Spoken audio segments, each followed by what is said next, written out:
Ողջույն բարեկամներ, անցյալ շաբաթվա մեջ երկու չափազանց կարևոր իրադարձություն է եղել աշխարհի մակարդակով, որի ազդեցությունը Հայաստանի վրա լինելու է անպայման։ Ես չեմ կարողանում հասկանալ դրա մասին լրությունը, չգիտեմ ինչով դա բացատրել, դա անտեղյակությունից է, թե այդ հանգամանքների նշանակությունը չհասկանալուց, բայց ուղղակի մեկ բառով ասեմ, որ առաջին անգամ պատմության մեջ եղել է նավթի առևտուր եւ այն չի վճարվել դոլարով, այլ վճարվել է յուանով։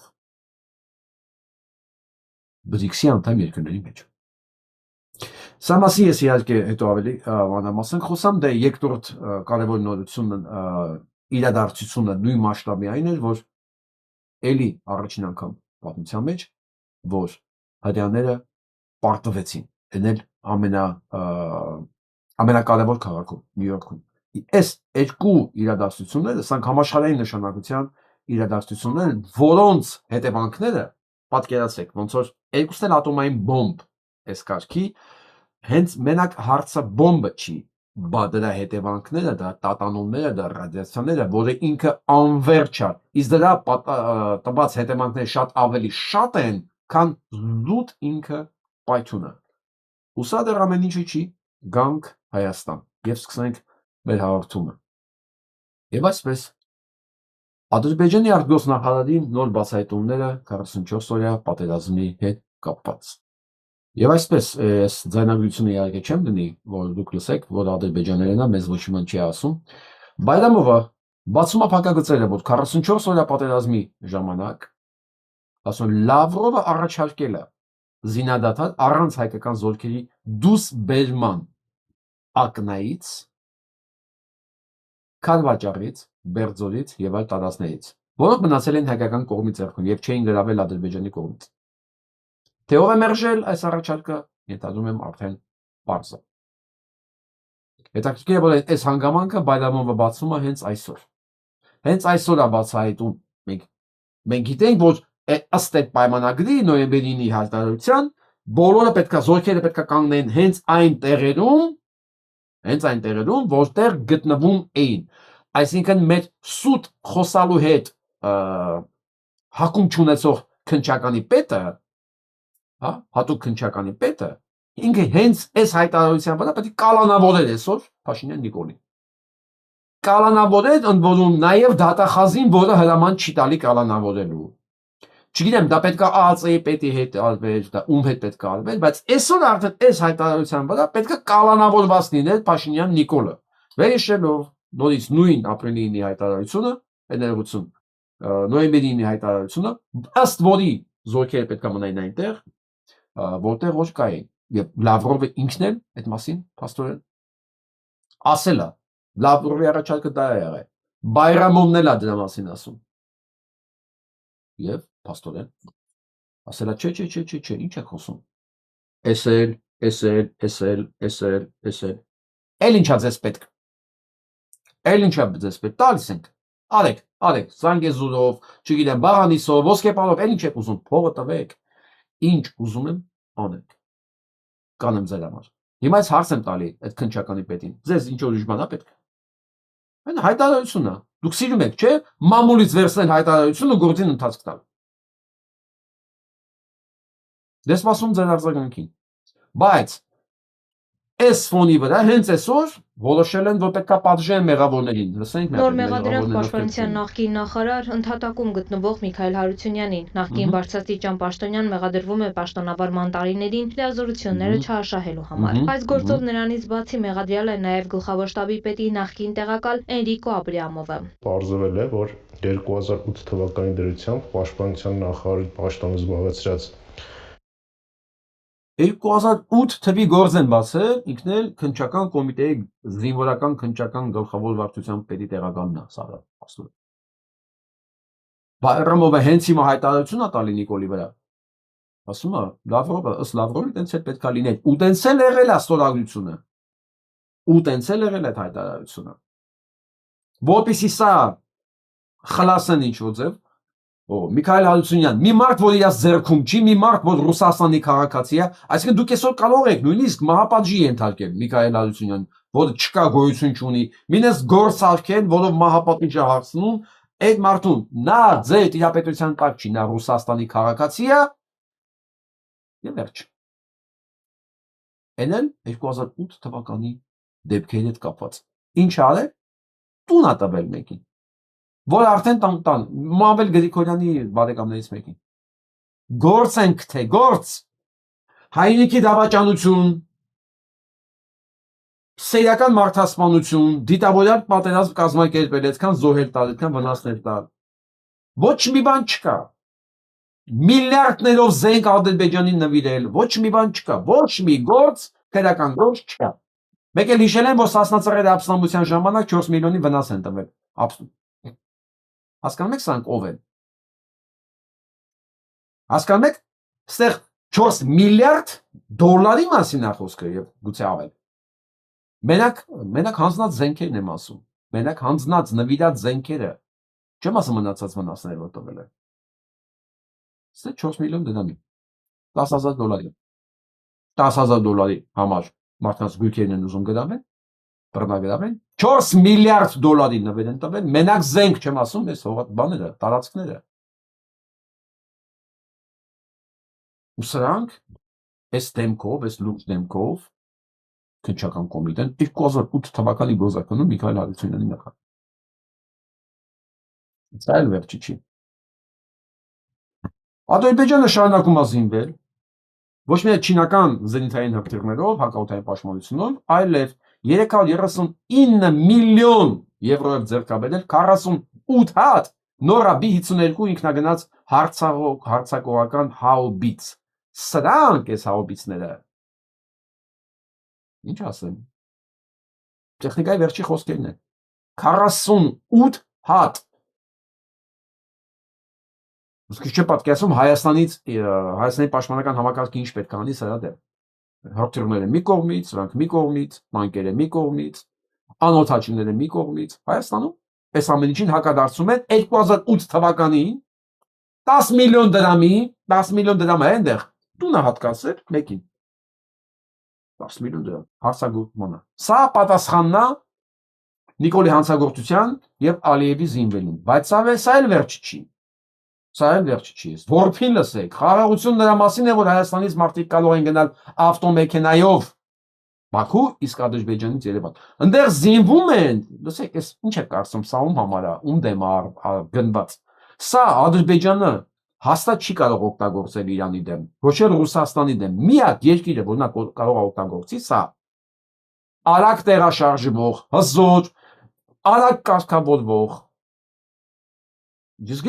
Ուկրաինայում իդեալական գործ են անում, չակերտավոր եմ ասում, էլի իդեալական, մարսպանելու իդեալականը որն է։ Բայց շատ մոբիլ, արագ, կազմակերպված, հզոր գործիք է սա։ Գրադի նման գործիք է։ Սա երևանցիներին պատրաստում է մահանալու։ Պատրաստ եղեք, ձեր վրա ոչ միայն կրակելու են, հələ մեքենաներով գալու են մտնեն ձեր տները։ Այս մեզ դրան է նախապատրաստում։ Այս դիակի դեմքով, զգացել եք սա դեմքի արտահայտությունը։ Իստումը սա օրական սպասում են երբեն գնդակահարում։ Սա դեմքին որ նայում, ես գիտեմ, սա իր մահվանն է սպասում։ Սա չափազանցություն չի, հավատացեք։ Ես շատ լավ գիտեմ, երբ ինքը հանգիստ, երբ ինքը սենց իրան լավ զգում կամֆորտի, այս դեմքը արդեն մի մարդու դեմքը, որը չի հավատում, որ ինքը կյանք ունի երկար։ Ինքը հասկանում է, որ ինքը չկա գոյություն չունի արդեն։ Սա այդ դեմքն է։ Սա մեռած մարդու դեմքը։ Ինքը ճիշտ է հասկանում։ Ինքը ճիշտ է հասկանում։ Մեն 10%, 9% իրան չի փրկելու։ Ասեմ ավելին, կարող է պահկա հենց այդ 10%-ներ սան ուղղակի բանանի, կտոր անի։ Որովհետև այդ 10% տականքը, որը բնականաբար տականքը պետք է լինի սա կողքին։ Դա այն տականքն է, որի համար սրբությունները գոյություն չունեն։ Երբ որ մնացած 80%-ը կարող է խնդրի ասի, մի կտրտեք սրան թողեք դատենք, նրա չէ, 10%-ի համար ինչ դատաստան։ Սա մեռած մարդու դեմքը։ ու ինքը այդ հաուբեցներին պատասխանում է, որ լսիկը ոչ միայն տեղակերպել, սպասեք, գալու են մտնեն ձեր տուն։ Մեզ պատրաստում է դրան։ Բայց սա է դա վերջ։ Իմջելոց իր այդ կոմպլիմենտար այս քծնողական ստորական քաղաքականությունը, որ չգիտի էլ ինչ անի իրանց հաջողանալու համար, ադրբեջանցիները պատասխանում են իրանց ոճի մեջ ու իդեալական։ Right?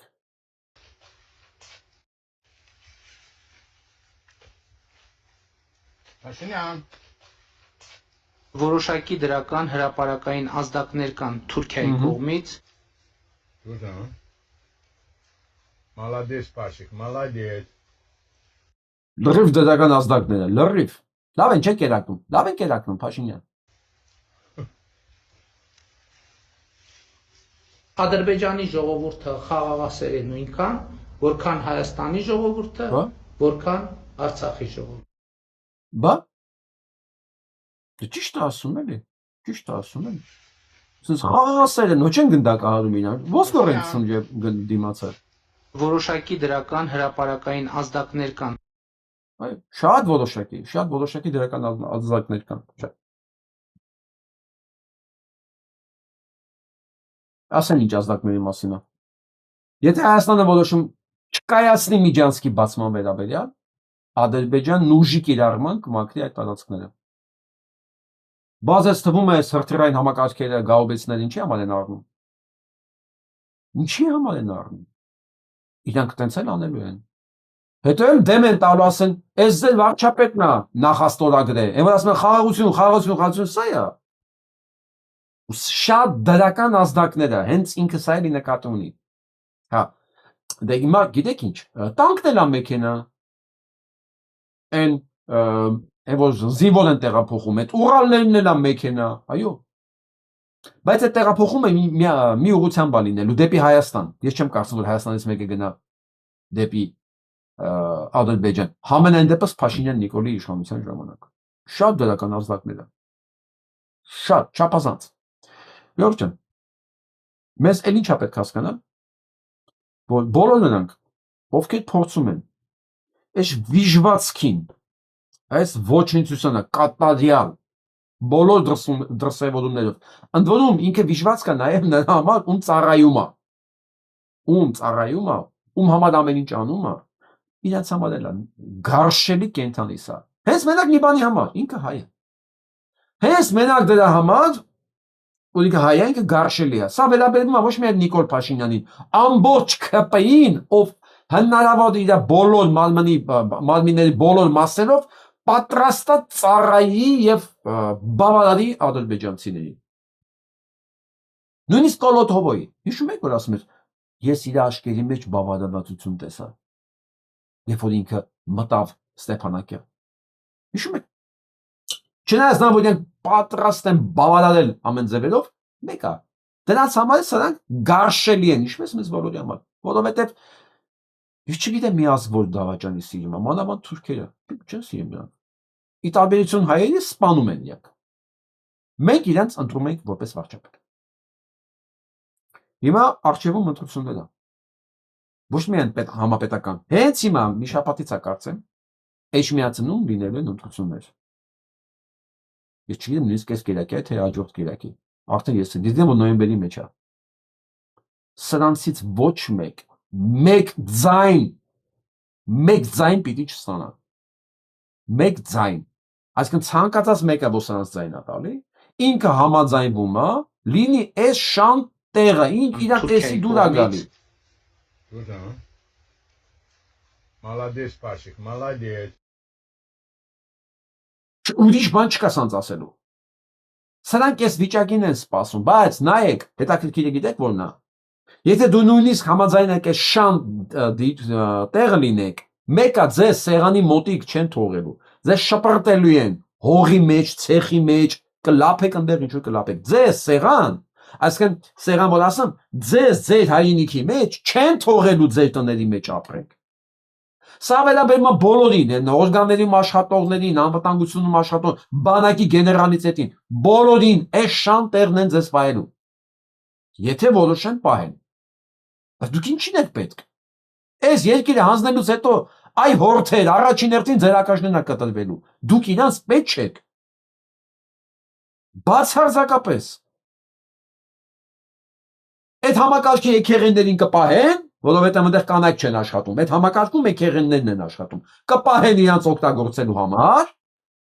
Տղամարդկանց դե, ինչ ասեմ, արդեն գիտեք ինչ են անում իրանք։ Ինչ է սիրում անել։ Ձեզ չեն պահելու, արա։ Ես ձեզ ուրիշ ոնց բացատրեմ։ Եթե նույնիսկ այս շան դերը ձեզ չեմ ընդունելի է, սա էլ չեն թողելու, որ դուք անեք։ Այն ասում են եկեղենները դա բանն է, էլի, ես նախարարները, ինչքան նախարար կա, սանց բան դրանցից է, չէ՞։ Բանը կառավարություն կլինի, ոստիկանության, գլխավոր դատախազ, արդարադատության, դա պահեն իրանց պետք են դա։ Ձեզ չեն պահելու։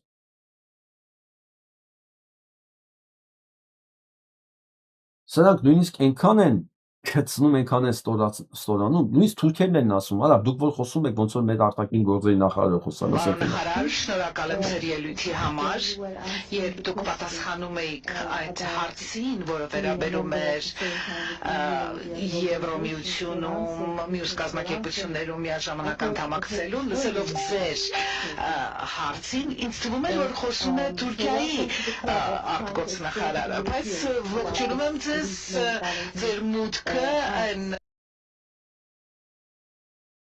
Այտենց էլ կա, դիգին։ Այտենց էլ կա։ Դե մենք ենք ասում։ Դուք Թուրքիայի արտգործնախարարն եք, դուք Թուրքիայի վարչապետն եք, մենք ինչ կապ ունենք։ Մենք դա գիտենք։ Բայց Հայաստանում մի շերտ կա, ես չգիտեմ այդ շերտին ոնց կոչեմ։ Կա էլի այն գնժդեի ասածնա։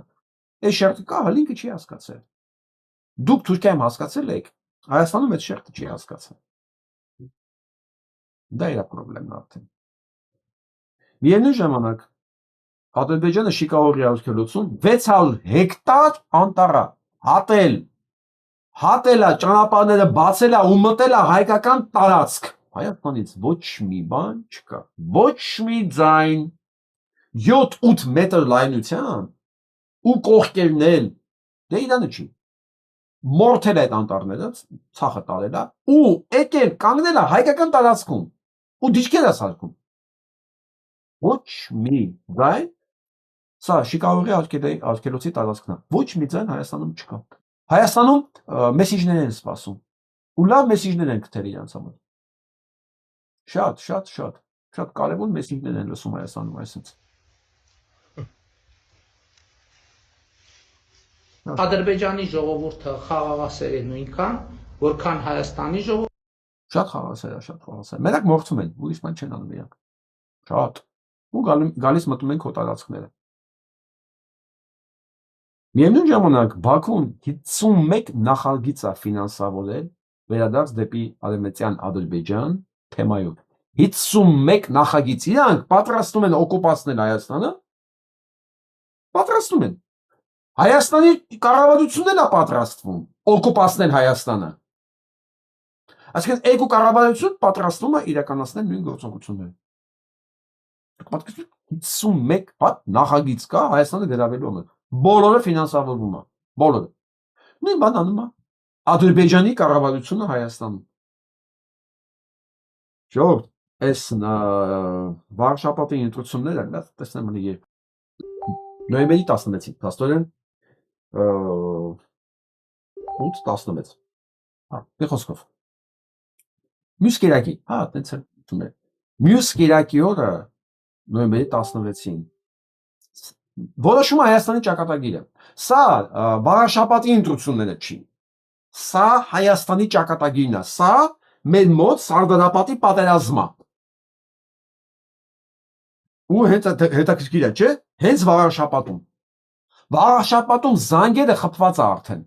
որ մենք Սարդարապատի մեջ ենք։ Հիմա մեր պետության ապագան վաղաշապատցիների ձեռքում է։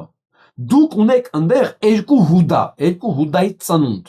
Մեկը հուդայա հոլնավորացել, մեկը հուդա, հեսա չուս կտամ այդ հուդային։ Արամ Զավենովնայի հուդանա։ Նախկինում պիցացրող Մոսկվայում պիցացրող, այսօր եկել է դարձել ամենամեծ հակառուսը։ Գիտես, փողը դրա համար են տալիս։ Աշխատես Նիկոլի համատեսա բանդուշ չի գալիս, Հիմա էլ Արամ Սարգսյանի համար է աշխատում։ Դու պատկերացեք սրանց որակը ու կարծային դեֆիցիտը, որ այդ կարգի դեբիլի վերցել են նշանակել են իրենց քաղաքապետի տեխնացու։ Ու շատ լավ է։ Շատ լավ է, այսօր գտնեք իրան դու կլսեք։ Մի խոսքով, շապացիներ, ամսի 16-ին դուք ունեք երկու հուդա, ասենք 1 ձայն, 0.1 էլ պետք չստանան։ 0.1 էլ պետք է չստանան դրանք։ Վաղաշաբաթում որոշվում է Հայաստանի ճակատագիրը։ Սա ամենայն լրջությամբ եմ ասում։ Դիտողներից ես ամեն անգամ մոռանում եմ ասեմ, սեղմեք, գրեք, տարածեք, դուք պետք է անեք, ժողովուրդ ջան, ես որ հարցումը սկսում է, չէ՞, ես այդ կնոպկեն որ սեղմում եմ, ես մոռանում եմ ամեն ինչի մասին, բացի նյութերից, որ պետք է խոսամ ես։ Մոռանում ինչ կարևոր բաներ կար ասելու, խնդրելու, որ ալիքին օգնեք, տարածեք, գրեք, սեղմեք այդ լայքի կոճակը վերջը։ Մոռանում եմ, բայց հիմա պետք է ասեմ, որովհետև սա շատ կարևոր է, զանգում եք, խոսում եք ձեր բոլոր ընկեր բարեկամների հետ, այնքան, որ ոչ մի կասկած չլինի, որ սեփական հորը դավաճանողը չի կարող ընտրվի, հետաքրքիր է, չէ՞, ՔՊ-ի ներկայացուցիչը հենց դա պետք է լիներ, սեփական հորը դավաճանողը, բացառվի դրան թեկուզ 1 ձայն ստանալը։ Ես չեմ ասում, 5%, 10%, 1 ձայն, իրանք պետք է զգան, որ տոտալ մերժված են, որ ոչ սպասենք մինչև ընտրություններ, որ այսօրվանից սկսեն խառակիրի անել իրանց, այսօրվանից սկսեն փախնել, այսօրվանից սկսեն իրար դավաճանել, սրանց մահկանացուն պետք է կնքվի հենց վաղաշաբաթի ընտրություններում։ Կամ մենք կկնքենք մեր մահկանացուն, ընտրությունը մեծ չի։ Չնայած այս ամեն ինչին, մարդիկ չեն մոռանում, որ անհրաժեշտ է պահպանել Արցախի ժողովրդի վերադարձի իրավունքի օրակարգային կարևորությունը, քննարկվում է Ֆրանսիա-Արցախ բարեկամության շրջանակների հետ։ Այսինքն process կա։ Տեսեք, չեն ասում, այսօր գնում ենք, ասում են օրակարգի բանը պետք է պահվի։ Հանգամանքը, այս թեման պետք է լինի օրակարգում, անկախ նրանից գերագույն գլխավոր հուդան եւ իր հուդայիկները սատանի ճտերը ինչ են մտածում։ Այս օրակարգը պետքա պահվի։ Գիտեն, այդ օրակարգը պահվելու է։ Սա ասում եմ Ադրբեջանին, սա ասում եմ Թուրքիային, Ալիև, լսի։ Դու վերջացած մարդ ես, քեզ քո հրավիրած ռաբիներն էլ չեն կարողանալու փրկել։ Իմիջիայլոց դա ձենձուն չկա։ Ոնց արդեն ես պետք է եկած լինեին։ Ես ոչ մի ինֆորմացիա չեմ տեսնում այդ մասին։ Նույնիսկ գանել, ես ասեցի, չէ, 2 կարևոր իրադարձություն է եղել աշխարհում։ Դրանք կորցրեցին Նյու Յորքը, Նյու Յորքից սկսելու է Ամերիկայի Միացյալ Նահանգների դեօկուպացիան։ Ապա գաղութացումը։ Ինչի՞ մեջ ես ասում եմ, գաղութացված երկիր է Ամերիկայի Միացյալ Նահանգները։ Այն գաղութացած է Իսրայելի կողմից։ Տեսնում եք, փոքրիկ երկիրը գաղութացել է մի հսկայական երկիր։ Այս երկրի դեօկուպացիան սկսվել է Նյու Յորքից։ Մյուս դեօկուպացիան Ամերիկայի այն, ասենց ասեմ, ողնաշարի կոտրելը այսօր է եղել։ Սաուդյան Արաբիան նավթ է գնել Չինաստանից վճարել է յուանով։ Սա մասին դեռ մենք խոսանք։ Հենց որ Ալիև, դու հույս չունենաս ոչ մի բանի։ Ոչ մի տեղից այդպես մի հզոր աջակցություն չես ունենալու։ Իսկ եթե չէ, այս 16-ին ձեր երկուսի տանդեմի մահկանացուն կնքելու վաղաշաբաթն ու դու կտեսնեք։ Ու այս ընթացքում որոշում եմ, որ Մերձավանում պետքա վերադառնան այս սրանց ընտանիքը, ախտոյանները։ Սրանք համ սպանությունների պատվիրատու են, համ ընտանիքներով այլասերված են, աղբերը աղբոր կնոջ հետ քնող փախած են գյուղից, համ մեղադրական կան վրեքները, համ գյուղացիները հասկանում են, ասենք պիղծ են, սրանք իրավունք չունեն իրենց դպրոցում ապրել, ընդ որում այդ կինն էլ դպրոցում դաս է տալիս։ Սրանք ինչ երեսով են գալու։ Արա մի քիչ ինքնասիրություն ունեք, դուք պետք է ինքնասպան եղած լինեիք արդեն։ Այն ժամանակ կարող է գյուղացիներն ասեն, արա դե լավ ինքնասպան եղավ։ Թողեք թողոնը գյուղի գերեզմանում թաղեն։ Կարող է։ Բայց դրա Նույնիսկ դուք դրան ունակ չեղաք, արա։ Դուք դրան նույնիսկ ունակ չեղաք։ Փաստորեն դա էլ է ձեր համար նորմալ։ Ստեղ էլ է ընտրությունը լինելու է գարունը։ Ժողովուրդ։ Դուք հասկանում եք սրանք ովքեր են, միտեղ հորն ուրացած, այն մյուստեղը երեխուն ուրացած, ստեղ աղբոր կնոջ հետ է քնում։ Սրանք որտեղից առաջացան սրանց։ Եվ ոնց կարելի է սրանց համակրել կամ սրանց հավատալ։ Ես սրանց վրա այնքան չեմ զարմացած, որովհետև այս տականքը ունակ է մագնիսի նման իրար գտնելու էլի։ Ես ավելի շատ ապշած եմ սրանց ծառայողների վրա։ Սրանց լսողների։ Իմ մոտ ոչ մի ձև դա չի ընկալվում։ Չի ընկալվում, ես չեմ կարողանում։ Ես սիրում եմ, չեմ են հարցի պատասխանը գտնել։ Սիրում եմ ուսումնասիրել։ Այդ մեկը ես չունեմ։ Որտեղ ես չեմ հավատում հայը կարող է այդքան կատարյալ անուղեղ լինի։ Վարսկանների բան չեմ ասում, ես գիտեմ։ Բայց մյուսի բացատրությունը ես չունեմ։ Իմ ջալոսանք ուզում են հետ վերադառնան։ Ու ինչ երեսով են գյուղում ապրելու։ Գյուղացիները էլի նորից ելել են դուրս, ասում են, չէ, արա, չէ։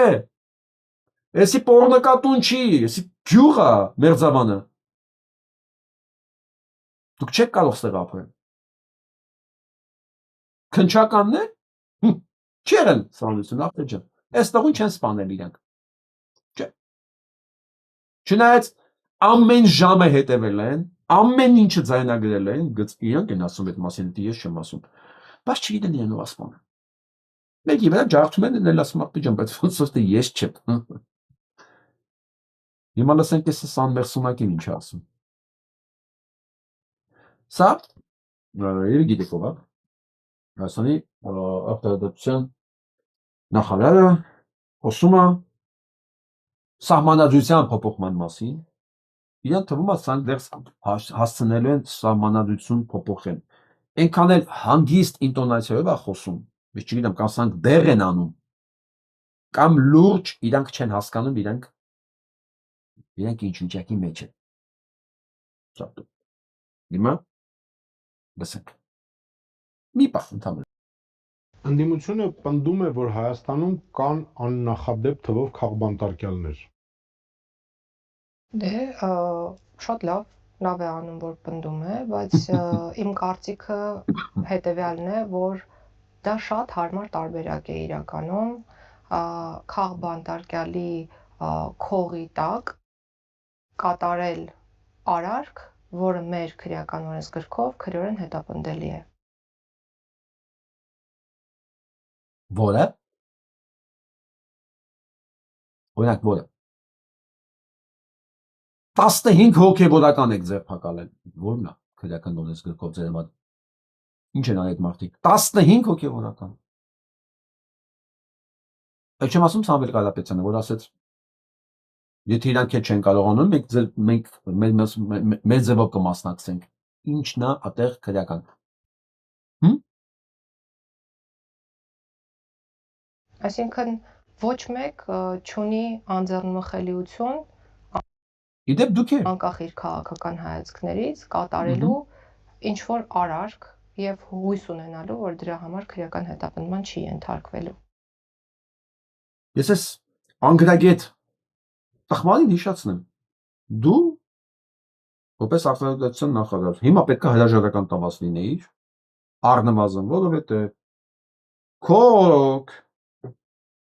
փակեցին եկեղեցին, գրավեցին եկեղեցին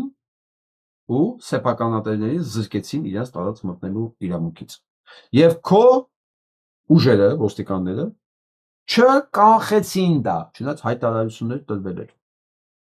Դու պետք է հրաժարական տված լինեիր։ Բայց իհարկե 45 միլիոն դրամ աշխատավարձ ստացող Պետրոսը սա մասին իրան չէր հարցնելու։ Գիտեք ինչի է ասենց հանգիստ, որովհետև Պետրոսը կանխատեսել է իրանց համար։ Կանխատեսելի, իսկ հենց սրանք տեսնում են լրագրողներին, դառնում են կատու, այն որ սենց ուզում է փախնի է միտեղ։ Ես կատուները ափսոս են կարգին կենդանի են։ Շատ լավ, բայց նրանք ասում են կա մարդ, որը ասենք կարծիք է հայտնի ինչ որ, որի մեջ ոչ մի terroristական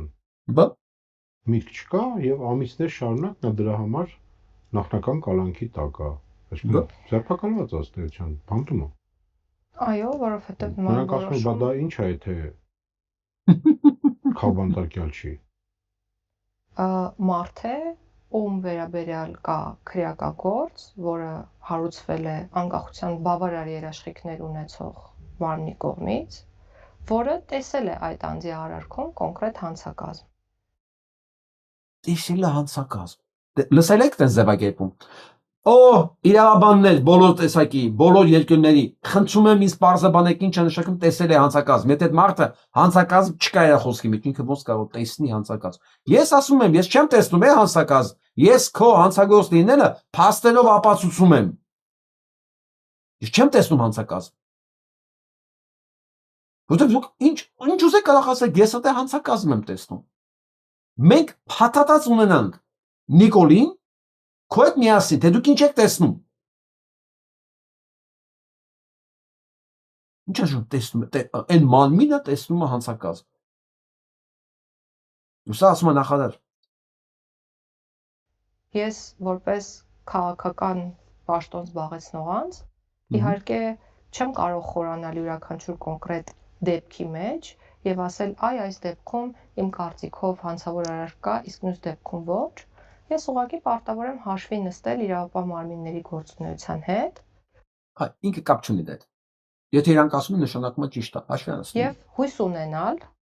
որ բավարար ապացույցներ կան մարդկանց մեղադրանքներ առաջադրելու։ Դե տեսեք, հարցը ո՞րն է, մինչև մենք ասում ենք հույս ունենք կան, հույս ունենք չկան, այդ մարդը ամիսները գնում են։ Իսկ մարդիկ կալանքի տակ են մնում փաստացի բանտարկված։ Բայց ես իրավաբաններ բոլոր երկրների խնդրում եմ պարզաբանեք ինչ է նշանակում հույս ունենանք։ Դա ինչքանով է իրավաբանական կատեգորիա։ Ես չեմ կարող որպես դիդիժոր հույս ունենալ, որ մարդը, որ չգիտի ֆլեյտան ոնց են նվագում, ինքը կնվագի։ Եթե ես այդ հույսով կանգնեմ պոդիումին եւ չապտամ, ակնկալեմ, որ կնվագի, ես կունենամ ոչ մի բան։ Պարավալ։ Նույնիսկ երաժշտության մեջ, որ ինքը ճշգրիտ գիտություն չի, ոմանց համար, դե ինքը, ասենք, զգացմունքային արվեստ է։ Նույնիսկ այնտեղ չի կարող լինի այդ հույս ունենալ կատեգորիան։ Սա իրավաբանություն է։ Դուք մարդուն ազատությունից եք զրկել, հիմնավոր մեղադրանքը դրել եք վրան, սեփականությունից եք զրկել, միլիոնների վնաս եք տվել, հույս ունենանք իրավաբաններ բոլոր երկրների։ Խնդրում եմ հիմնավորեք, ընդհանրապես կարող է լինի այս կարգի հարաբերությունների մեջ հույս ունենալ կատեգորիան։ Այո, եւ դա շատ վատ է, որովհետեւ մեկը չի ասում լավ արդար է կամ արդար չէ, ես կարող եմ նշել հետեւյալը, որ ասում այո, հատված վատ է։ Հա, ասում վատ է, բայց չէ բայ։ Այո, դուք հանցագործ եք։ Դուք հանցագործ եք։ Քանի հնարավորություն եք իդեպ։ Բանտերը ձեր տնօրինության տակ է, ձեր կուրացիայի տակ է, սարքեք ձեր բանտերը, որտեղ ձեզ ընդ է սպասում։ Այդ ձեզ դիրքով է սպասում։ Ցանկացած ուշացում միշտ վատ է ու մենք առաջինն ենք, որ դա արձանագրում ենք։ Այսինքն, որպես քաղաքականություն մշակող, մենք չենք ասում միայն դե ուշացած արդարադատությունը միայն դատարանների եւ իրավապահ համակարգի գործն է, մենք փորձ ենք անում մշակել այնպիսի օրենսդրական նախագծեր, որոնք հնարավորություն չեն տա, օբյեկտիվ հնարավորություն չեն տա իրավապահ մարմիններին եւ Իրանք նոր են մշակում այդ օբյեկտիվ օրենսդրական մշակումները, որոնք հնարավորություն չեն տա, բայց գիտեք, այդպես մշակումներ կարող է տարիներ տևի։ Եվ ըստ սրանց այդ մարդը տարիներով, այդ մարդիկ տարիներով պետք է նստեն բանտում, սպասեն, միջև սրանք ինչ-որ բաներ պետք է մշակեն, սրանք, որոնք առ այսօր իրենց բոստանը չեն կարողացել մշակեն, որ մի հատ լոլիկ աճի այնտեղ։ Բայց պետք է մի ամբողջ օրենսդրական համակարգ մշակեն, որ սա sense բաներ չլինի։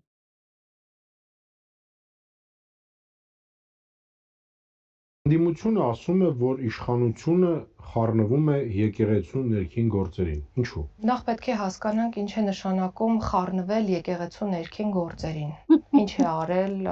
կառավարությունը։ լալա։ Պատկերացնում եմ ասենք դիմացել լինել լուր լրագ, ասել տիկին, դուք իրոք ապուշ եք, բան չի դուք թուղ չեք բերում, որ դուք ասենք հիվանդ եք, մտավոր հետամանած, որ մենք ձեզ ընդունենք, որպես մտավոր հետամանացի եւ այդ հարցերը չտանք։ Չգիտես կառավարությունը ինչ անում։ Երեկո վարչապետը հայտարարում է, որ փաստացի հայ առաքելական եկեղեցին կաթողիկոս չունի։ Դրանից առաջ հայտարարում է պետք է վռնդել իրանք կա բանից։ Դրանից առաջ ասեմ, որ դու պետք է կանխեիր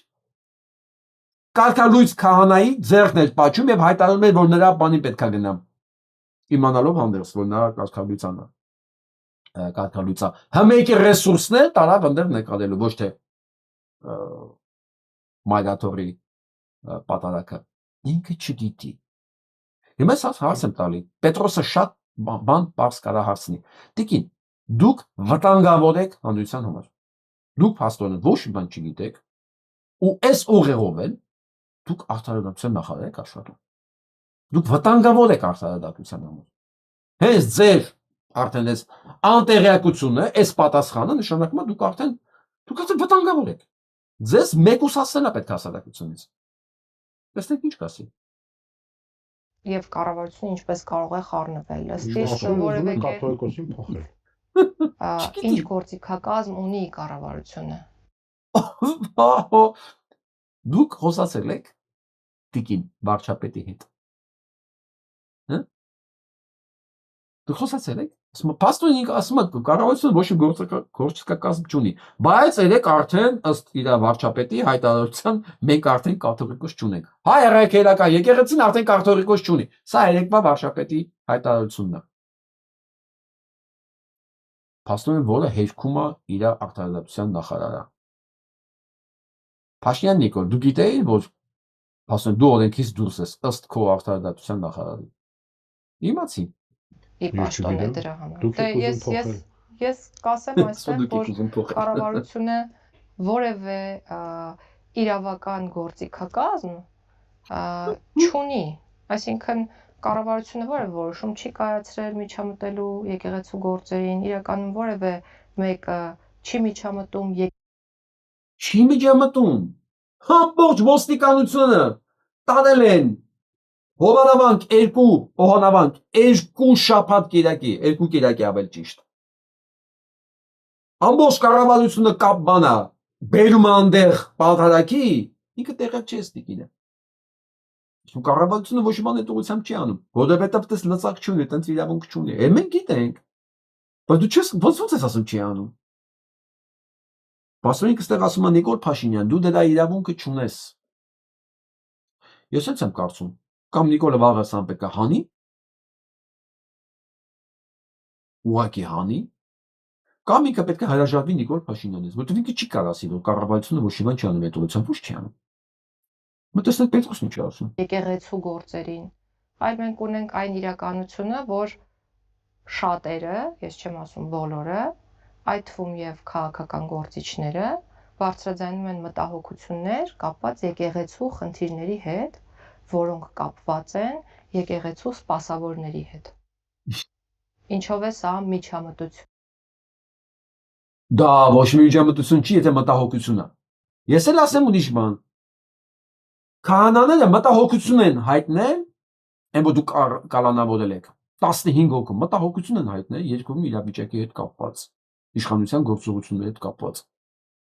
Ինչով է դա 5 ձեր կողմից նրանց կալանավորելու համար, նրանց տունը խուզարկելու համար, նրանց ընտանիքներին բերման ենթարկելու եւ ընդհանրապես այդ այլանդակությունները իրականացնելու խուզարկություններ բաներ։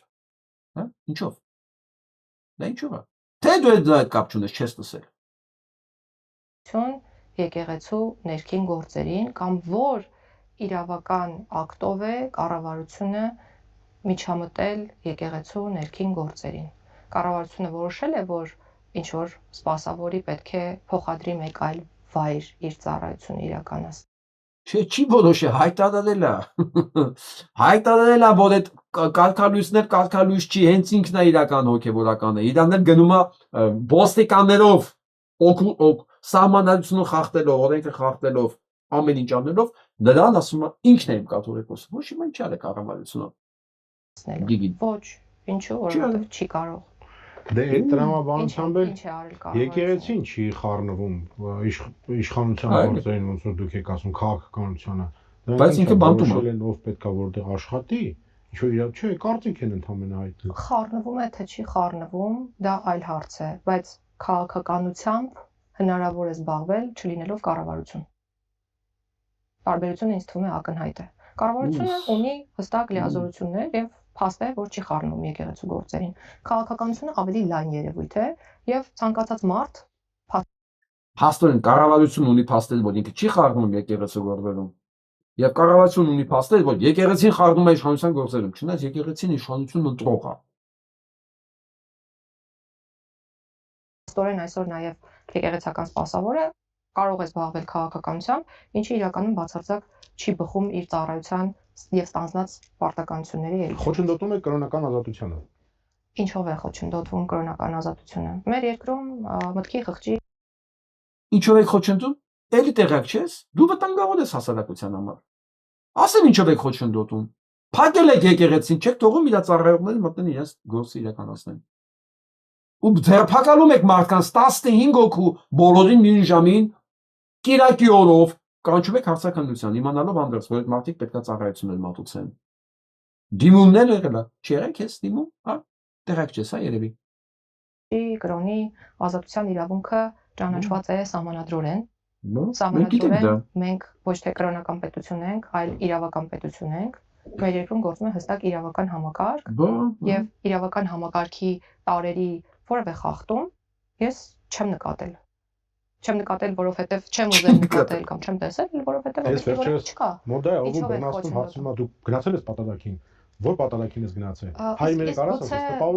Իսկ գուցե այն մարդիկ են խոչընդոտում, ովքեր որ նման հարցեր են տալիս եւ փորձում են ճնշել այն մարդկանց եւ սահմանափակել իրենց իրավունքը, ովքեր որ ուզում են գնալ մասնակցել որևէ պատարագի կամ իրենց միտքը եւ կարծիքը հայտնել որևէ երևույթի վերաբերյալ եւ կամ որևէ սպասավորի վերաբերյալ։ Իսկ ինչու ենք մենք անընդհատ քննարկում մի կողմի պահվածքը, քննադատելով դա եւ ընդհանրապես քննարկման առարկա չենք դարձնում այն մարդկանց, որոնք ասում են ինչու եք խոսում։ Իսկ ինչու եք դուք ասում, որ չպետք է խոսել խնդիրի։ Տարբերությունը գիտես ո՞րն է։ Տիկին։ Որ մի կողմը շանակում է իր կառավարելը, այն մյուս կողմը նստած է բանտում։ Զգացի՞ր տարբերությունը։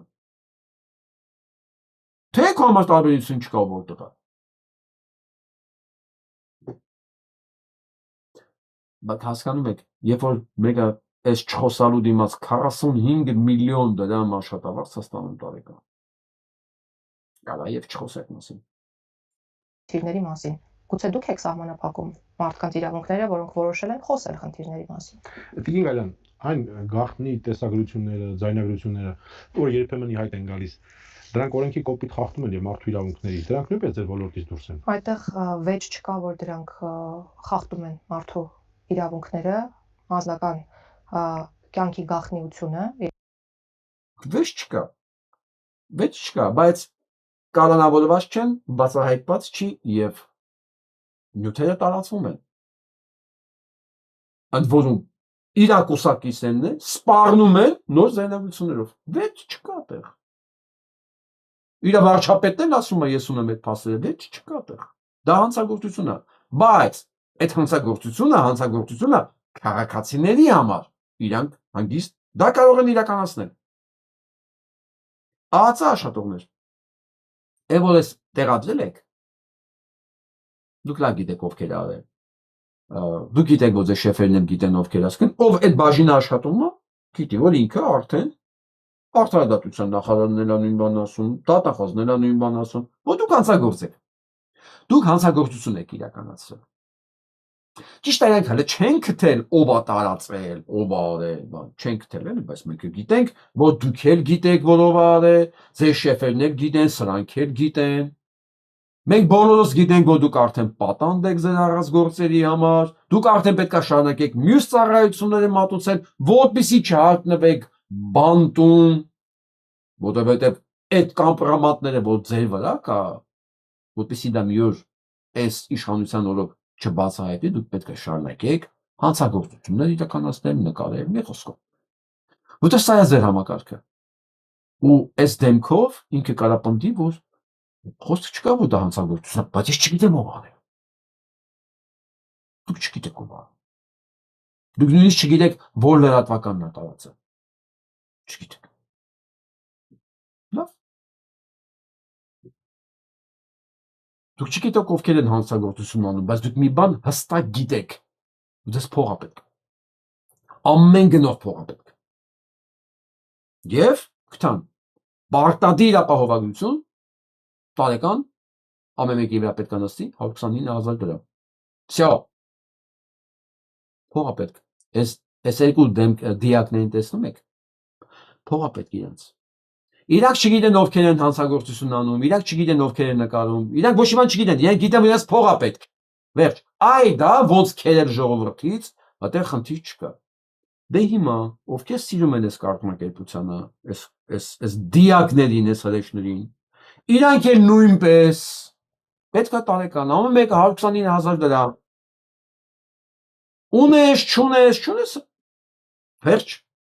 Էլ բուժումը պետության վրա չի։ Չունես, պրծաշ դու։ Շարունակեք սիրել Նիկոլ Փաշինյանին։ Միակ բանը, որ իրանք կարողացել են հաջողությամբ իրականացնել, դա թալանն է։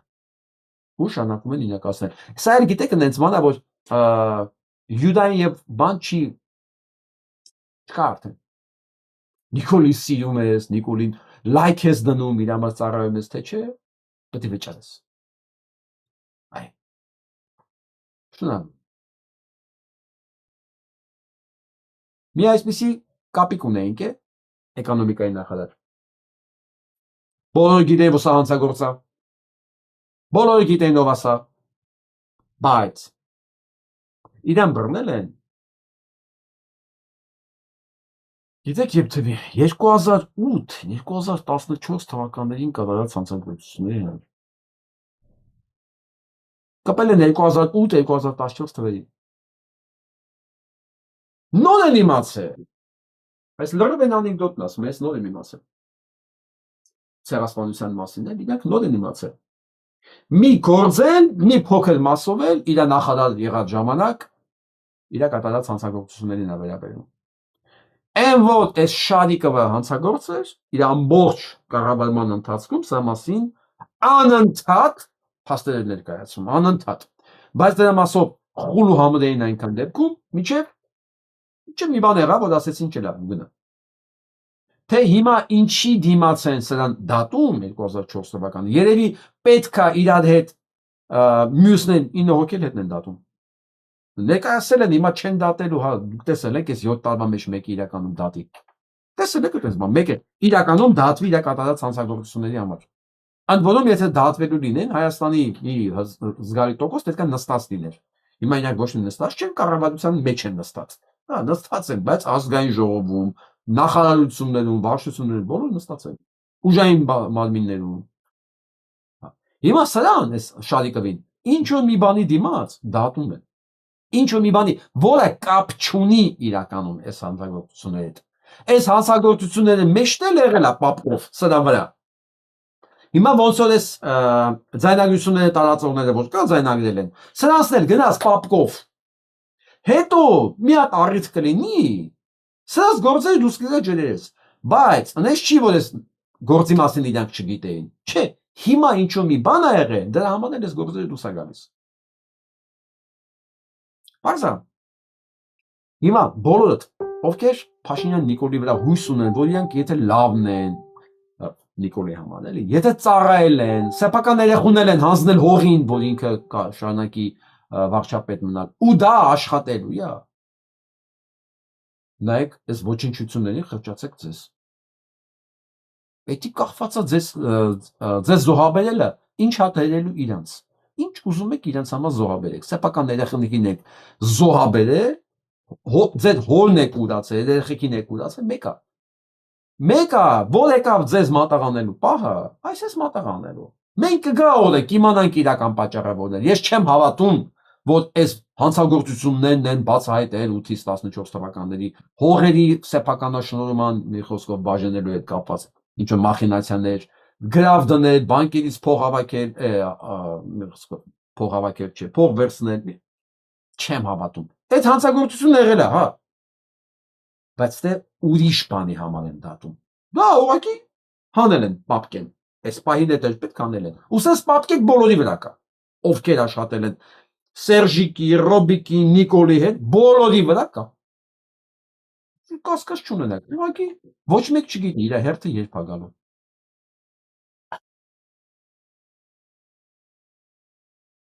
Սամսունգ Ժողովուրդ, ձեզ ինչու չի հետաքրքրում կաթողիկոսը երեխա ունի, թե ոչ։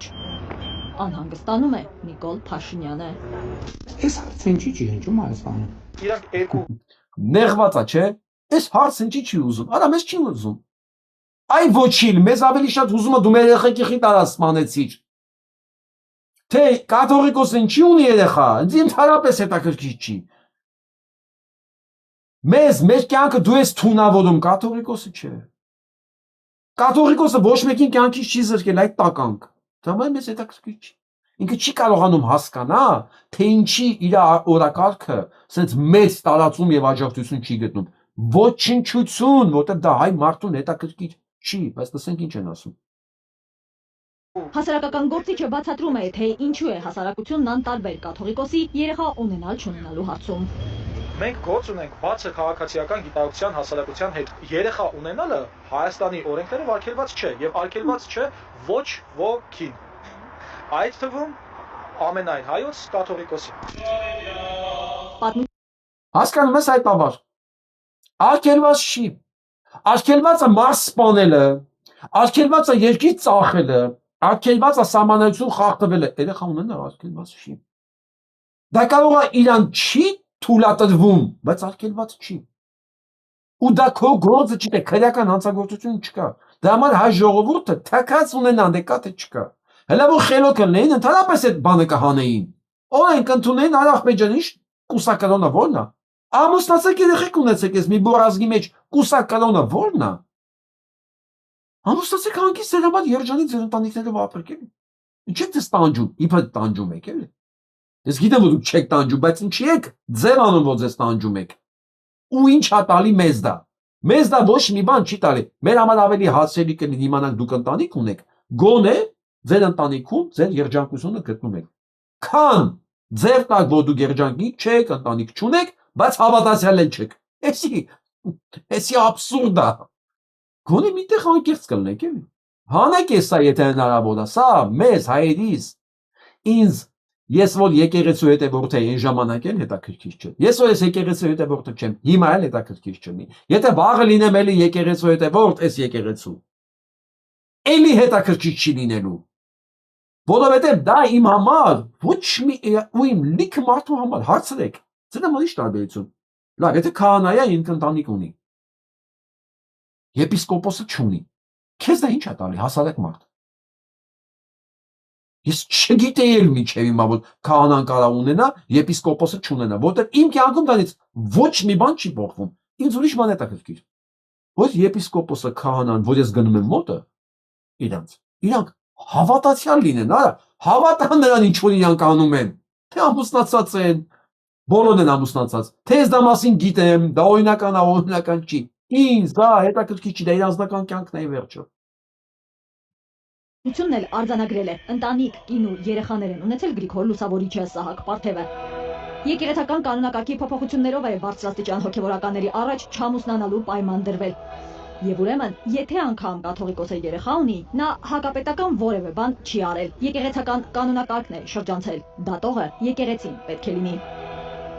Երկրի որևէ պաշտոնյա իրավունք չունի քիթը խոթելու որևէ կրոնական կազմակերպության գործունեության մեջ։ Իսկ բայց ինչը ավելի վատ է, երկրի այսպես կոչված վարչապետը հանցագործություն է գործում քրեական օրենսգրքի 209-րդ հոդվածով, խոչընդոտելով կրոնական կազմակերպության օրինական գործունեությանը։ Եվ Փաշինյանը, որ խոսում է ժողովրդի անունից ու որ հասկացել է մարդիկ անտարբեր են կաթողիկոսի երեխա ունենալ-չունենալու հարցում, գուցե դադարեցնի հակաեկեղեցական արշավը։ Չէ։ Փաշինյանը չի նահանջելու ամենայն հայոց կաթողիկոս Գարեգին II-ին հեռացնելու ծրագրից։ Կտրիչ ներսիսանը կաթողիկ ոչ չի։ Սա ուղղակի ցանկություն չէ։ Սա մասի չի լսել արտադրության նախարարը։ Ընդհանրապես կապ չունի, չի լսել։ Լավ գրողից ոնց է իրան։ Իրանք գրողից ոնց է։ Հիմա տեսեք վաղարշապատում ով է առաջադրվել եւ ով է ուզում դառնա այդ համայնքի ղեկավարը։ Վաղարշապատ է մեր հոգևոր կենտրոնի։ Սա Մոսկվայում պիցացրող այնտեղ է պայքարում ոնց է եկեղեցու Բաքում նրանց համար են վազվզում եկեղեցու Բաքում Մոսկվայի եկեղեցու Բաքում այնտեղ են վազվզում որ հանկարծ ոչ մի օգնություն ոչ մի ցույց բան չլինի Արցախի պատերազմի ժամանակ հիմա եկավ Նիկոլի համար վազվզելու տեսան չէ ավելավասա չխոսա ասեցին լավ թող դե ուրիշ կadr չունեն թող վարշապետի տեխնացուն Զավենովնայի կողմից սա լինի հոգևոր կենտրոնի բնակիչներ լսեք սա երկու ձեռքս կկտրե Քոչարյանասերժական եւ պրոռուսական տեխնացուների Սա ասում եմ իրան ճղճղում էր եկեղեցու Բաքում Մոսկվա 20 թվականին որ հանկարծ մի հատ այնտեղ հավաք լուրջ բան չլինի հակառուսական հիմա դարել է ահավոր հակառուսական փողը դրա համար է այսինքն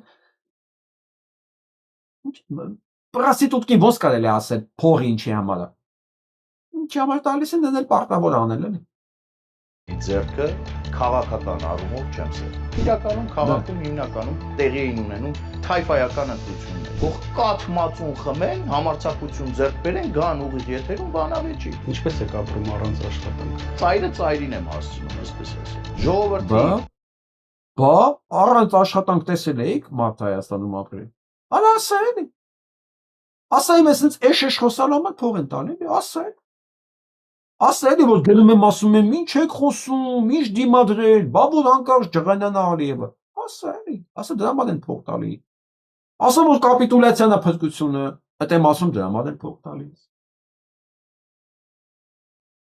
մեր հոգևոր մայրաքաղաքի բնակիչներ ահա թե ում պետքա մերժել կատեգորիկ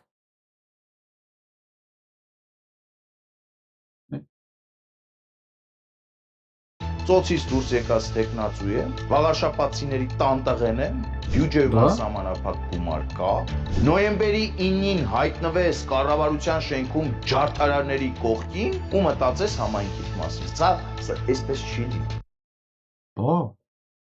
Ասում այդ մարդիկ նոյեմբերի 9-ին պետքա ուրախ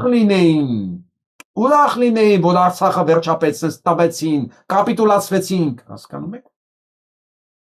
Սա փաստորեն մեղադում է բոլոր նրանց, ովքեր դժգոհ են նոյեմբերի 9-ից։ Ու սա հույս ունի, որ վարշապատում իրան մեկ ձայն պետքա տան։ Որ վարշապատում կարող է լինի մեկ թուրք։ Հələ պետք է երկու հատ լինի թուրք, որ էմյուսներ են հորդորացողին ցեն տա։ Այսինքն սրանք հույս ունեն գոնե երկու թուրք կգտնեն վարշապատում, որ իրանց ցեն կտա։ Մեկ իրան, մեկ էմյուս։ Հիմա ես մյուս թուրի մատուցանը լսել։ Դուք Գյումրու դեպքերից տեսանյութեր եք ուզում որպեսզի հասկանաք բռնությունը, թե ոստիկանությունը օրենքով սահմանված ուժ է գործադրում, խնդրեմ ես տեսանյութն այլ սա բռնություն է։ Ես կարիք չունեմ հիմա տեսանյութ դիտարկելու, տեսանյութը կարող եք ուղարկել։ Կարող եք ուղարկել, ինքը չի տեսել, չգիտի։ Այնա չի տեսել, չգիտի, սրանց բոլոր բանը, պատասխանները նույնն են։ Հələ կողքիններն եմ ուզում ասեմ։ Տղեկ դուք տեսել եք, որ դուք եք նկարվում։ Դուք տեղյակ եք, որ դուք հանցագործ եք հիմա սրա համար ծառայելով։ Դուք եք չեք տեսել էդի։ Ձեր համար մեկը ձեզ փողը ինչի համար են տալի։ Ո՞րից չեմ հասկանում։ Ձեր համար մեկը ձեզ փողը ինչի համար են տալի։ Դուք ինչ եք անում, սրա հետևանքները ինչ է լինելու։ Ներքին գործերի նախարարություն, ես բացատրեցի ֆիզիկական ուժի գործադրման եւ ծեծի կամ մնացյալ դրվագների տարբերությունը ուղարկեք ներքին գործերի նախարարության անվտանգության վարչություն կդիտարկենք, եթե հիմքեր լինեն անպայմանորեն վրա կհասնի։ Եթե հիմքեր լինեն, այսինքն քանի ամիս անցել։ Մի ամիս առնվազն անցել է։ Իրանք սպասում են, վստահ եմ ուղարկված է լավ։ Բայց հետո կասեմ, մենք մամուլից վերցեցինք ինֆորմացիան, մամուլից, կամ են չիրազեկված չքաղաքացին են անազգ, անսեր, անհայրենիք Իոնիսյանը մեզ ուղարկեց դիմում և մենք մի անգամից կալանավորեցինք, մի անգամից, մի գիշերվա մեջ։ Իոնիսյան ուղարկել ես, թե չէ։ Այդ տղա ձեն անի, արդարացի, ասա ես ուղարկել եմ, սրանք են հանցագործ չեն ընթացքնվել, եթե չես ուղարկել, ուրեմն դու ես հանցագործ։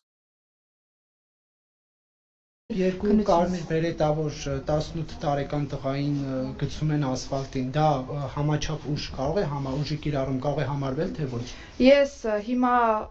չեմ եկել այստեղ, որ դետալային մեթոդաբանական պրոցեսներ ներկայացնեմ ուժային միջոցների գործադրման մասով, կա դիմադրություն ցուցաբերող քաղաքացի, կա դիմադրություն չցուցաբերող քաղաքացի, դրանց Զտարյուն քպայականն է, զտարյուն, ուսանց թվում ասենց բեզաչոտ կներեք բարի համար, անընդհատ կարելի է խոսել, ոչ ամոթ ունեն, ոչ պատկարանք ունեն, հայերեն լավ բառ կա, անպատկառ, դրանից վտանգավոր տեսակ գոյություն չունի, անպատկառ, որ դու բարոյական բան չունես իրա վրա, լծակ չունես, իրանք սահման չունեն, հիմա սրանց կողքը կանգնածները պետք է շատ լավ հասկանան մի բան, սրանց հետ ով շատ շփում է շատ լավ հասկանան կարող պետք է հասկանան մի բան, սրանք այս նույն ձև վերաբերվելու են ձեզ, նույն ձև ցուցմունք են տալու ձեր նկատմամբ, թքած ունենալով ձեր ծառայությունների վրա, սրանք ամեն ինչի ընդունակ են, ընդ որում նաև ձեր նկատմամբ, որտեղ սրանք սահման չունեն, սրանք պատկարանք չունեն, սրանք ամոթ չունեն, սրանք բարոյականություն չունեն, սրանք բարոյական օրենքներից զուրկ հապավում են, սրանք բարոյական օրենքներից զուրկ տեսակ են, որը ամեն ինչի ընդունական նաև ձեր նկատմամբ, ոնց ինչ տարբերություն։ մեթոդաբանական հնարքները տարբեր են, վերման ենթարկելու և մնացալի, եթե հետաքրքիր է կարող եք հարցադրումներ ուղարկել գրավոր կպատասխանեմ։ Բա։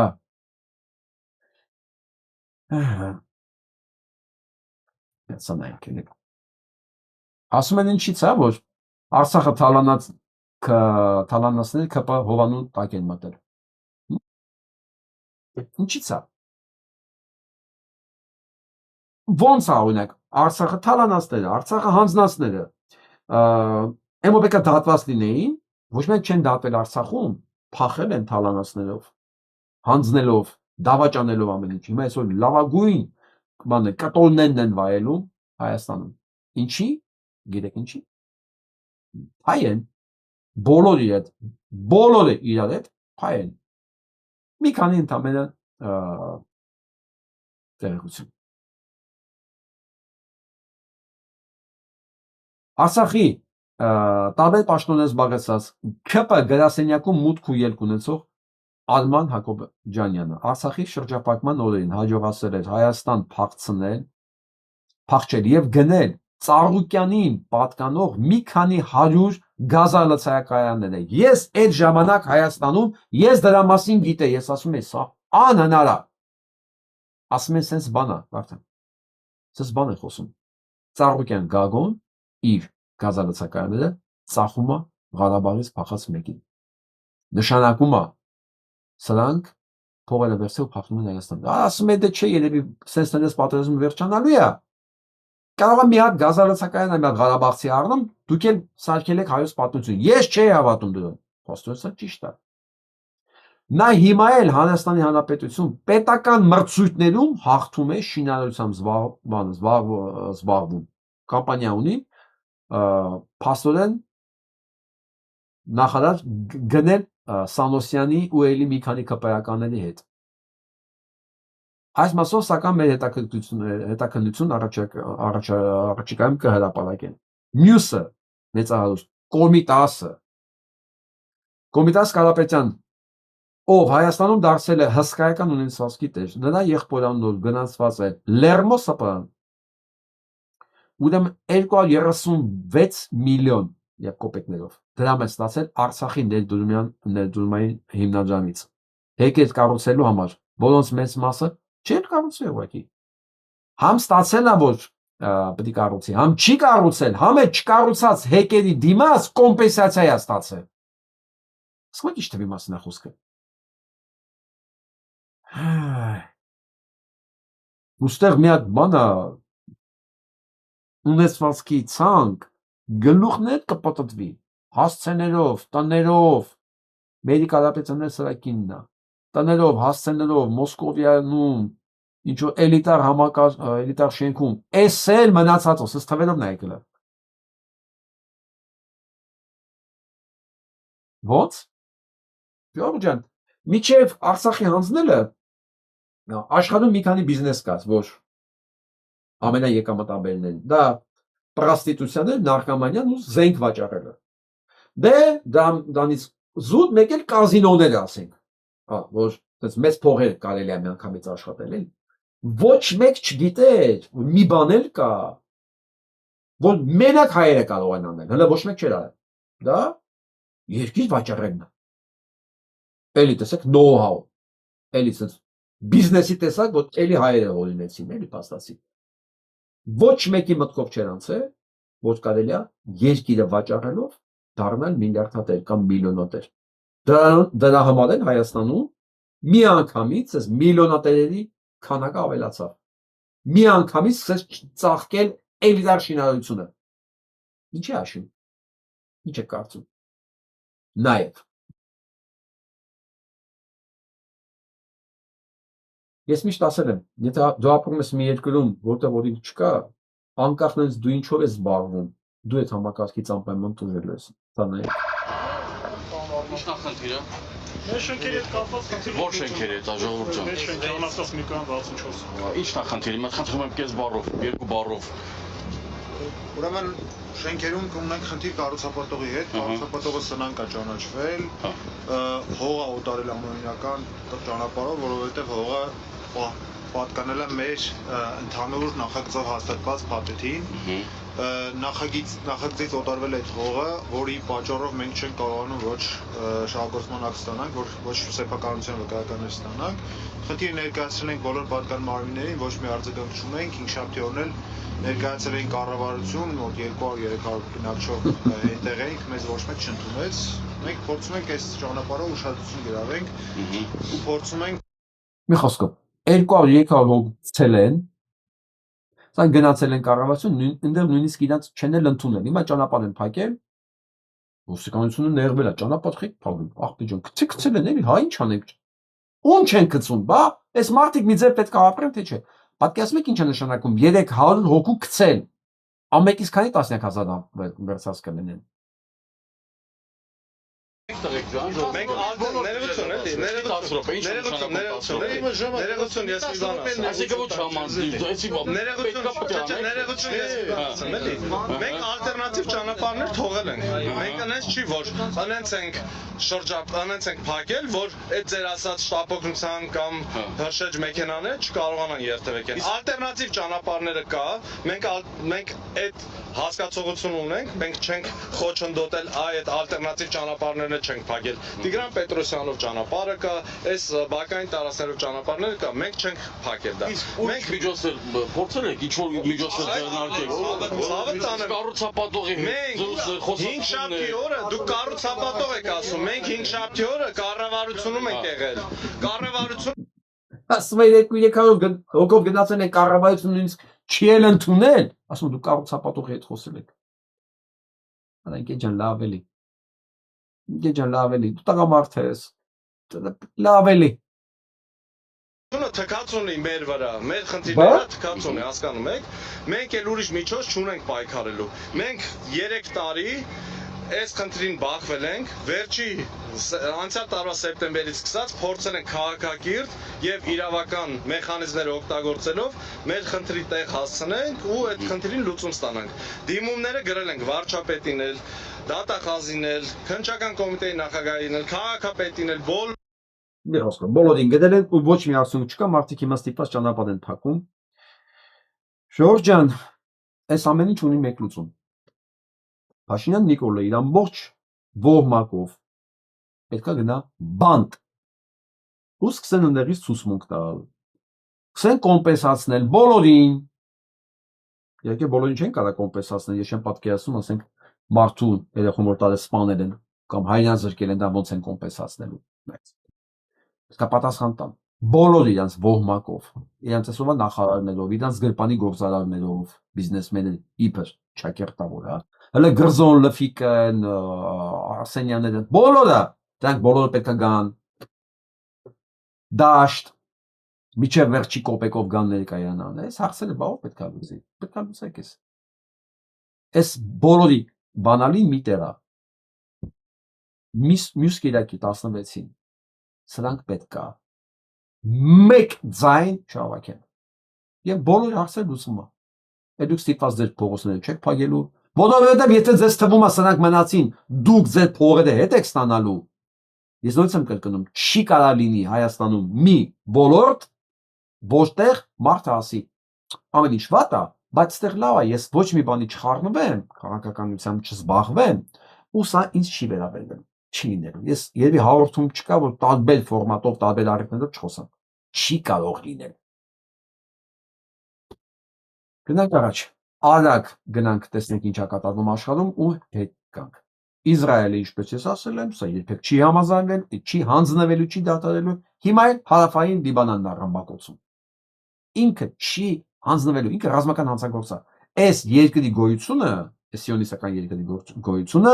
եւ խաղաղությունը դրանք անհամատեղելի բաներ են, ոնց որ Ադրբեջանը Ալիևի գլխավորությամբ ու Նիկոլի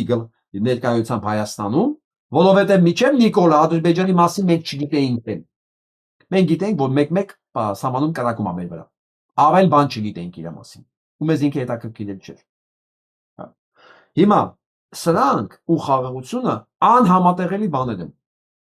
Անհամատեղելի։ Ես կարծում եմ, որ սրանց հարցերը շատ շուտով լուծվելու է։ Շատ շուտով, որտեղ երկու հարված գոտկատեղից ներքև արդեն ստացել են։ Պայթել աղումբը, հիմա սպասենք այս հետևանքներին։ Աջորդը։ Թուրքիան արդեն մեղադում ցեղասպանության մեջ եւ 37 հոգու իր դատարանով դատապարտել է արդեն։ Պատկերացնում եք։ Թուրքիան առանձին 37 հոգու Իսրայելից իր դատարանով արդեն դատել է։ Նա սա լսեք, սա շեդևրալ է։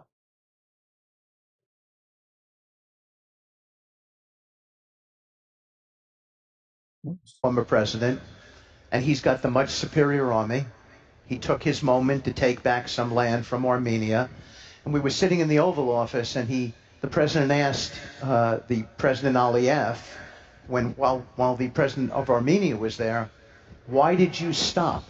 Like, you had them on the run. You've got the bigger military. What made you stop? And he said, because that's all I... Թրամփը Ադրբեջան բանը Ալիևին հարցրել է Նիկոլի մոտ նստած։ Ասում է դու ինչի կանգնեցիր պատերազմը։ Դու առավելություններ, ասում իրենք էլ փախնում էին, ասում է, այդ process-ի մեջ։ Դու ինչի կանգնեցիր պատերազմը։ Պատկերացնում եք։ Չի ասում ինչի է սկսել պատերազմը, Թրամփ ասում է ինչի կանգնեցիր, ինչի միջև վերջ չգնացիր։ Հեսա մտածելակերպը նայեք։ Ու մարդկա սա հետ հույսեր է կապում։ I wanted back was what they took. I didn't need more. And it was a... Ալերներ ասելա չէ, ինձ այդքան էր պետք, վերցնել են քանը, ինչքան իզանից վերցել են, ոչ ավել, բայց հետո հասկացա, որ ինքը կարա ավել, դա այս պրոցեսը դրա համար է, լսենք հետո ինչ ասում։ You know, it was an amazing decision on his part to do that, Brad. He felt that going any further would hurt him internationally. It was an example of statesmanship. And I think that those are wonderful examples for conflicts out there where leaders, former president. Պատկերացնում եք, ասում ասա շատ լավ օրինակ է կոնֆլիկտները լուծելու։ Երբ որ մարդ իր փաստորեն բաները գիտի, սահմանները գիտի, որ առաջ չգնաց, որ international պրոբլեմներ չունենա։ Սա Թրամփի ներկայացուցիչն է, Վիտկոֆն է։ Սա Նույնիսկ ասում, աշխարհի ամենահզոր դեռ հզոր եւ ազատիկ երկրի նախագահի ներկայացուցիչն է։ Ասում որ հանկարծ միջազգային ինքը պրոբլեմ չունենա։ Սա երևի տեղյակ չի, որ Ալիևը արդեն պրոբլեմ ունի, որ Ալիևը արդեն ռազմական հանցագործ է։ Սա երկու խնդիր ունի։ Առաջինը, որ ինքը կատարյալ ապուշ է, դա իրան չի ներվում, չի արդարացնում։ Մյուսը, որ հայկական կազմակերպությունները աշխատանք չեն արել այս ուղղությամբ։ Աշխատանք չի արված։ Ուսանք ներկայացնում են Ալիևին կարգին լուրջ քաղաքական գործիչ, որ ինքը ավելին չգնաց, որ ինքը միջազգային օրենքի հետ խնդրեմ չունենա։ Տեսնում եք։ Ես ձեզ համար անակնկալ ունեմ։ Դուք ունեք խնդրեմ միջազգային օրենքի հետ։ Ուղղակի դուք այդ մասին անգրագետ լինելով չգիտեք։ Բայց դա չի նշանակում, որ խնդրեմը չկա։ Չէ, կա խնդրեմ։ Խայտարակ բան ա եղել։ Դեմոկրատներն ամեն ինչ արել են, որպեսզի մերժեն են նախագիծը, որով թույլատրվում է Թրամփին հարձակվել Վենեսուելայի վրա։ Դեմոկրատները պարզվել են սենատում։ Եվ փաստորեն ազատ է ձեռքերը, որպեսզի Թրամփը հարձակվի Վենեսուելայի վրա։ Թրամփը որ եկել էր, որ բոլոր պատերազմները կանգնացներ, որ ինքը խաղաղության մրցանակ ստանար, դրա փոխարեն Պաշտպանության նախարարությունը փոխեց պատերազմի նախարարություն, պատերազմները չեն կանգնել, հիմա էլ հարձակվում է Վենեսուելայի վրա։ Միևնույն ժամանակ հասցրել է քանդի ամբողջ երկրի տնտեսությունը, օրենսդրական համակարգը, երկիրն էլ սարքի 0։ Որի արդյունքում լսենք սա։ The Saudis entered into an oil sales deal with the Chinese, and for the first time ever, and I mean literally ever, they didn't pay in dollars. The Chinese didn't pay in dollars. All oil transactions around the world have to be in dollars. Կներեք, ես ասում եմ Չինաստանն վաճառել Սաուդյան Արաբիան։ Չինաստանը վճարել է Սաուդյան Արաբիային։ Կներեք, Չինաստանը յուանով է վճարել Սաուդյան Արաբիային։ Right. This deal was in yuan, and the Saudis accepted the yuan.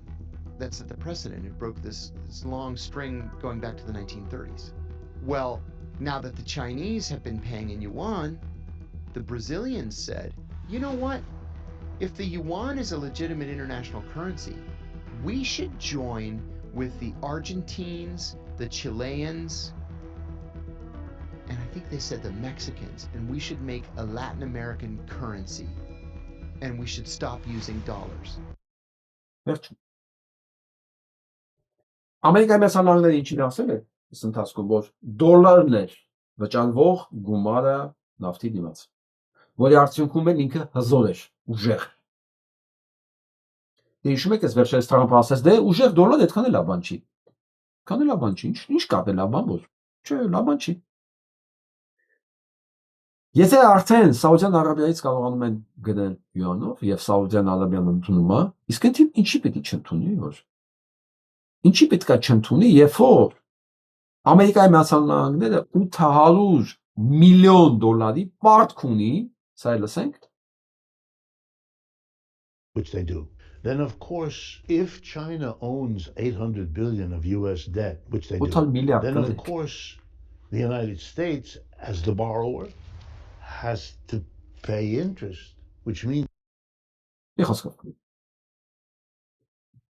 Ամերիկայի Միացյալ Նահանգները Չինաստանին պարտք է 800 միլիարդ դոլար։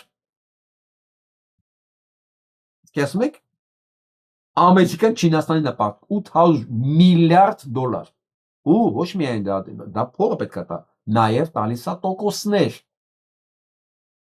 Եվ ասում է, ասում մենք պարտք ենք Չինաստանին։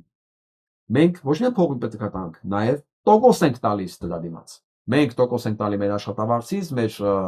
սոցիալական ծախսերն ենք պակասացնում իրան աշխատավարձ ենք տալի, նա այդ տոկոսներով եւ փողերով ուժեղացնում է իր բանակը։ Ինչ է կարծում, ասում է, մենք ինչքան կարող ենք այս վիճակում մենք աղքատանանք ինք Հայաստանա, բանակը ուժեղանա ու ինչքան ամերիկանցը զգելու։ Լավագույն հիմա այս երկու նորությունը կապեմ իրար հետ։ Ամերիկան ուժեղ է պահում ամերիկյան դոլարը, որովհետեւ նավթի վաճառքը, որ ամենամեծն է, դրված էր դոլարի վրա։ BRICS-ը, փաստորեն, որի անդամն է եւ Սաուդյան Արաբիան, եւ Չինաստանը, Բրազիլիան, Արգենտինան եւ այլն, բոլորը փաստորեն կարող են։ Եվ արդեն տենց որոշված էր վաղուց։ Ու եղավ առաջին գործարքը, որ իրանք հրաժարվում են դոլարից եւ եղավ այդ գործարքը։ Սաուդյան Արաբիան ընդունեց յուան։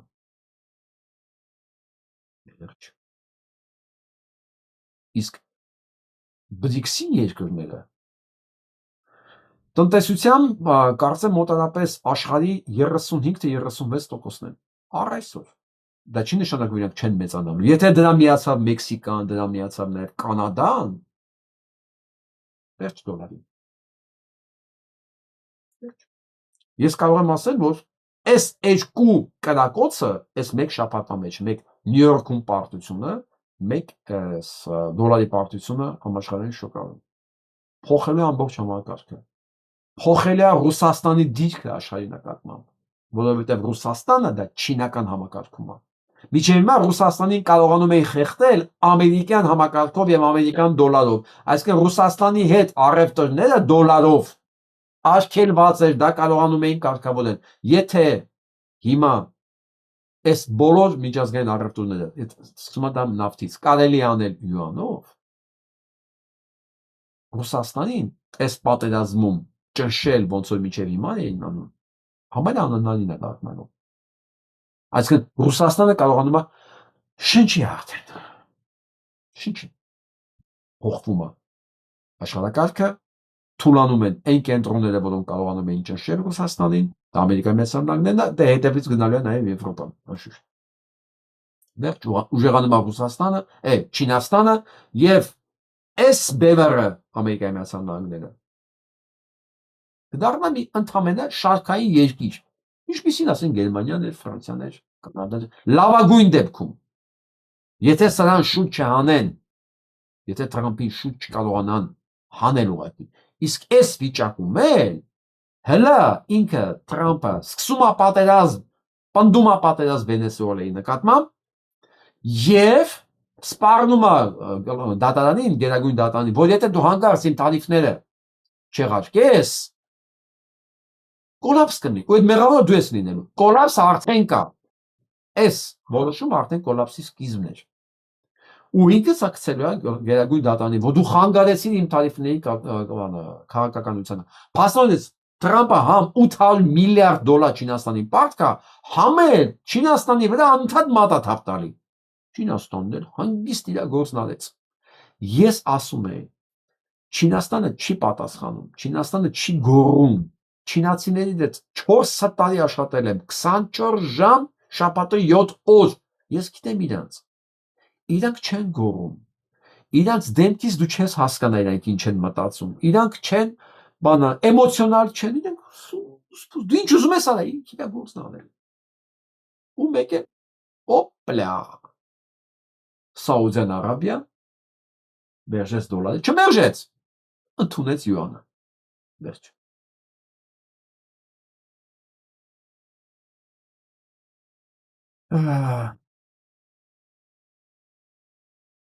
Հետաքրքիր նորություն կա Դանիայից, որ մարդիկ մտածում են առաջարկություն է սա, մինչև 16 տարեկաններին արգելեն, սա հետաքրքիր բան է։ Ընդհանրապես դպրոցներում սոցիալական մեդիաներից օգտվել։ Սա կարծում եմ շատ լավ նախաձեռնություն է, եթե սա տարածվի Եվրոպայում, մի ձև էլ կարողանա գա հասնի Հայաստան, եւ ընդհանրապես շատ ճիշտ կլինի, որ ընդհանրապես հեռախոսները սոցիալական մեդիան դպրոցներից դուրս գա։ Գոնե մի քանի ժամը որ երեխեքը դպրոցում են, իրար հետ շփվեն։ Ռեալ չմոռանան ինչ է նշանակում ռեալ շփումը։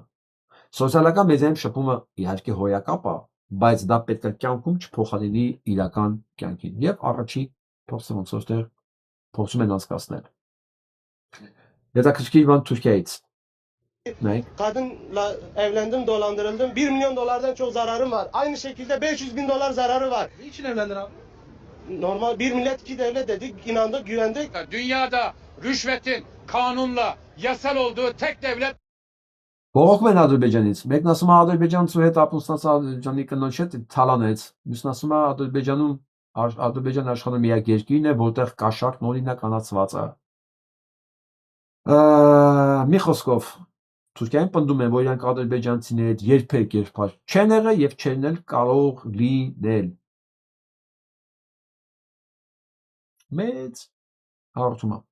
Ես չգիտեմ սա ինչով է պայմանավորված։ Ես ձեզ հիշում եք երևի, հա, երեք էր ասացի, երեկվա վերջի հաղորդման էր ասացի, որ Թուրքիան նաև զգուշացրեց Ադրբեջանին, որ դադարի այդ սիոնիստական պետության հետ հարաբերությունները խորացնես, դու Աստորեն մտնում ես թշնամու ճամբար։ Եվ այսօր տեսնում ենք այս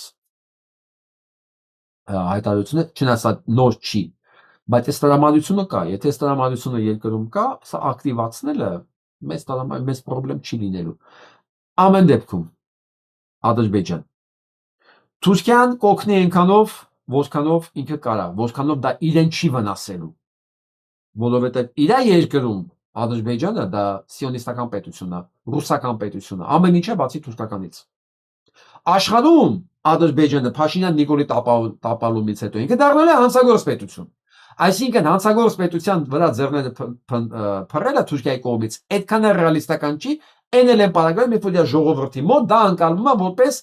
օտար պետություն։ Օտար, դա սիոնիստական է, սիոնիստական ռուսականը, դա թուրքական չի։ Ալիևի լացի ձենը գալու է շատ շուտով, ու դա սկսելու է վաղ շաբաթի ընտրություններում Նիկոլենց պարտությունով։ Ապահովենք Ալիևի լացը, ես ուրիշ բան չունեմ ասել այդ բանը։ Ով մտածում է Արամ Զավենանայի տեխնացուին են Հարութին, այս կենթանուն ձայն տա, թող նայես տեսանյութը։ Սա այն տարածքն է, որտեղ Զավենովնայի բանը, թաղապետն ասֆալտանում նայեք։ Հողի վրա ասfalt է թողել։ Մաքուր հողի վրա նայեք։ Մաքուր հողի վրա ասfalt է թողել։ Ամոթ, բան, վախ։ Չկա, ես այս վերջերս բանը Ադոմ կենսագրությունը հեսա իշեմ։ Հա, կարծեմ Տադիվերդիևի կենսագրությունն էի կարդում, հայրը եղել է շատ կարևոր տնտեսագետ, շատ բարձր մակարդակի, որի պատերազմի ժամանակ իրան տեղից տեղ են գործուղել, մի խոսքով դա ինքը բանակ չի գնացել, որովհետև շատ կարևոր էր ինքը տնտեսության համար։ Շատ։ Այդ էլ պատերազմի ժամանակ տնտեսագետները շատ կարևոր էին, որովհետև լոգիստիկան, ապահովում, բան պետք էր ապահովել, հա, թիկունքը պատերազմի ժամանակ, բայց 49 թվականին այդ նույն տնտեսագետին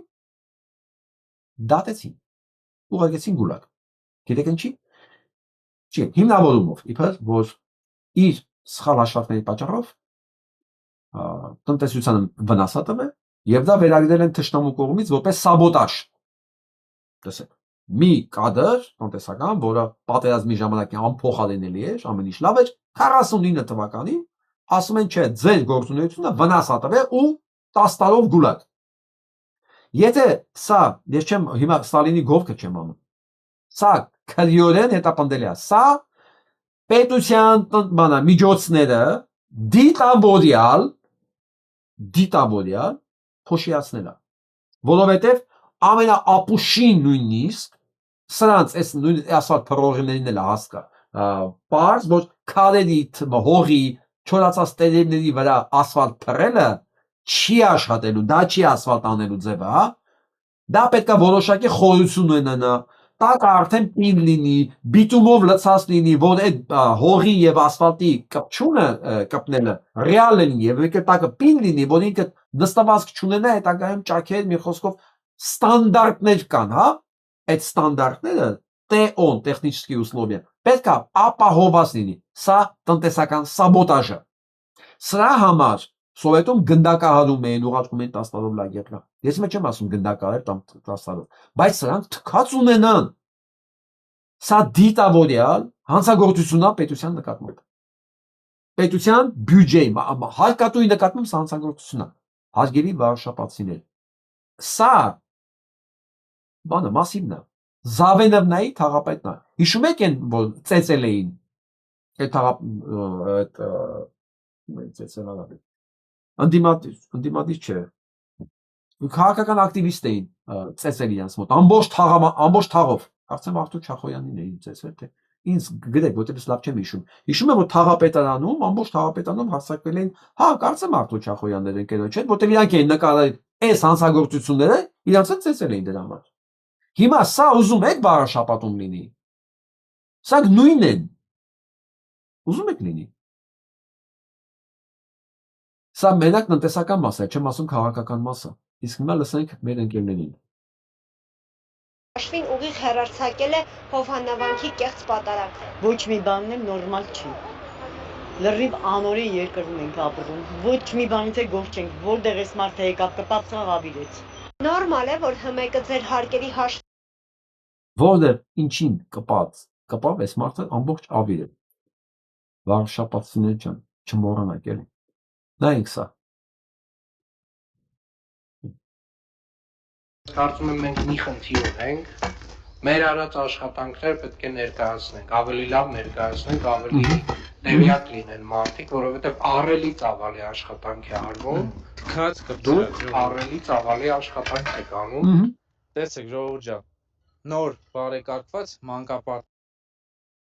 Ահռելի աշխատանք են, ահռելի ծավալի աշխատանք են կատարում, ժողովուրդ ջան, էսա։ Վարշապատցիներ ջան, ուզում եք նույնը լինի ձեր մոտ։ Հա։ Ես կարծում դուք չեք ուզում, այդ քաղաքական մասը չեմ ասում։ Իմ համար ամենակարևորը քաղաքական մասն է։ Ուզում եք Ալիևին դատենք։ Ուզում եք Հայաստանում խաղաղություն լինի։ Վերջ, ընտրությունը սկսում է վարշապատից։ Հայաստանի ազատագրումը սկսել է վարշապատից։ Եթե Ամերիկայի ազատագրումը սկսել է Նյու Յորքից, Հայաստանի ազատագրումը սկսում է վարշապատից մյուս կիրակի օրը։ Մեր հայկենը հակավոր տղեկ ենք տվել հողին։ Արագած դուցի ձերդագա բերտնոր, այդ արագ դուցի ձերդագա բերտնոր սեն չպետի նգարը երախեն։ Այսինքն դուք ուզեցես, որ դուք ամացեն նամազ պդենեք, սալամով պդի դիմենք մեկս մեզ չէ, սպես, չիտեմ մտոնքի թաղի մտոնց լեզուն, քոչվոր ազգը։ Դուք ամեն ինչն լավ գիտեք, լավ գիտեք։ Ես ասեցի անպայման, այո, դի լսեն բոլորը։ Իսկ թվում է մեր քույրիկն ամեն ինչ ասեց։ Ամեն ինչ ասեց։ Ես չգիտեմ, դենաս մարդ կա, որ դեռ չի հասկացել սա։ Կլինեն էլի երևի։ Իսկ վերջում սրանց պատկերավոր կերպարին եմ ուզում ձեզ ցույց տամ։ Լսենք ես մեծարգո նախագահ պարոն Փաշինյանը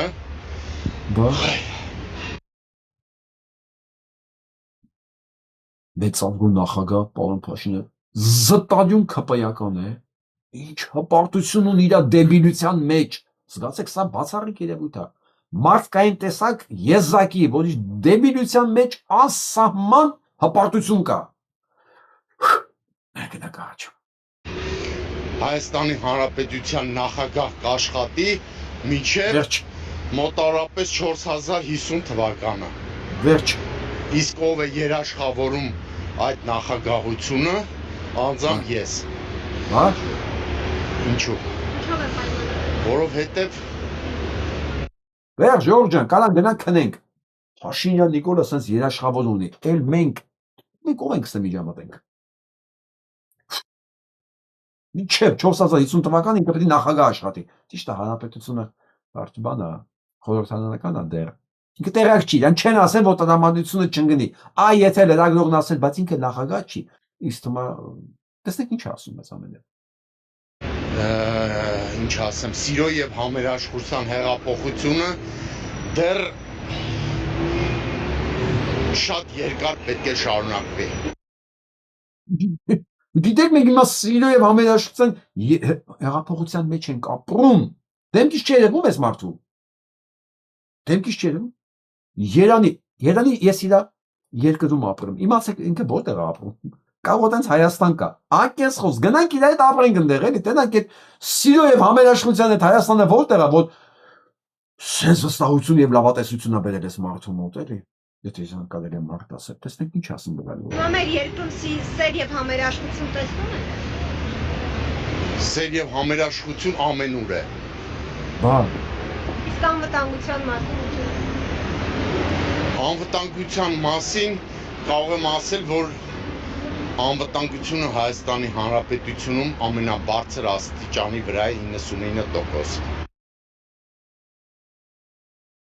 Վերջ Ժորժ ջան։ Վերջ ցնվենք տաներով։ Էլ խնդիր չունենք, մինչև 4050 թվական մենք համ երջանիկ ենք, համ ապահով ենք, համ անվտանգ ենք, համ սիրված ենք։ Վերջ։ Ոնց կարելի է այս մարդուն չհավատալ, արես մեծարգո նախագահ պարոն Փաշինյանը։ Վերջ։ Այս լավատեսական նոտայի վրա էլ այսօր ձեզ բոլորին հրաժեշտ եմ տալի։ Լավ մնացեք։